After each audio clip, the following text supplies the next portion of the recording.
यदि आपका ब्रेकअप हो गया है और आप अपने ब्रेकअप पार्टनर को फिर से पाना चाहते हैं और अभी भी आपके पार्टनर से अभी भी आपकी बातचीत चल रही है, तो मैं आपको कुछ सुझाव यहाँ देना चाहूँगा। सबसे पहले दोनों को आरामदायक माहौल में बातचीत करना आवश्यक है। किसी भी तीसरे इंसान का इन्वॉल्वमेंट नहीं होना चाहिए।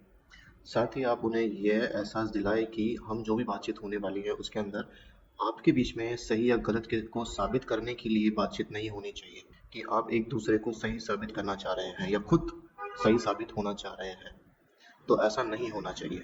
दोनों एक दूसरे की भावनाएं और विचारों को समझें और आप पूछिए, आपको ऐसा क्या लगा जिससे ब्रेकअप हुआ? क्या ऐसा कुछ है जिसे आप बदलना चाहते हैं? यह जानने की कोशिश करें कि उनके दिल में कौन-कौन सा डर है और वो किन-किन बातों को लेके अनकंफर्टेबल है। उन्हें कंफर्टेबल ज़ोन में लेकर आइए, उन्हें कंफर्ट फ़ील कराइए। सबसे पहले आपको एक दूसरे की बातों को ध्यान से सुनने की बहुत आवश्यकता है। बिना किसी रुकावट के या फिर इंटरप्ट के आप उनकी बातों को ध्यान से सुनिए। पिछले पलों को याद दिलाइए कि और याद कीजिए कि आपने एक दूसरे को पसंद क्यों किया था और ऐसी कौन सी यादें हैं जो आपको खुशी दिलाती है। यह उनकी पुरानी यादों को ताज़ा करेगी और रिश्ते को दोबारा से शुरू करने के लिए प्रेरित करेगी। माफ़ी मांगने की क्षमता होनी चाहिए और साथ ही साथ माफ़ करने की भी क्षमता होनी चाहिए। आप बीती बातों को भुलाने की कोशिश कर सकते हैं और एक नया मौका दे सकते हैं इस रिश्ते को शुरू करने के लिए।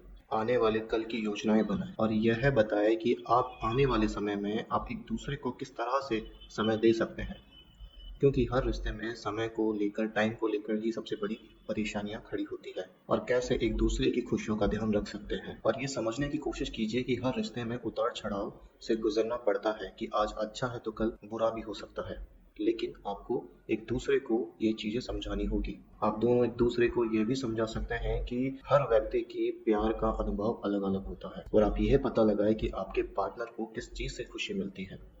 अगर आप दोनों एक दूसरे को समझाने और अपनी गलतियों को सुधारने के लिए तैयार है, तो यह रिश्ता जरूर एक नई शुरुआत ले सकता है, साथ में हर चुनौती को पार करा सकता है। एक सही निर्णय आपके रिश्ते को नया जीवन और एक नया रास्ता दे सकता है। धन्यवाद।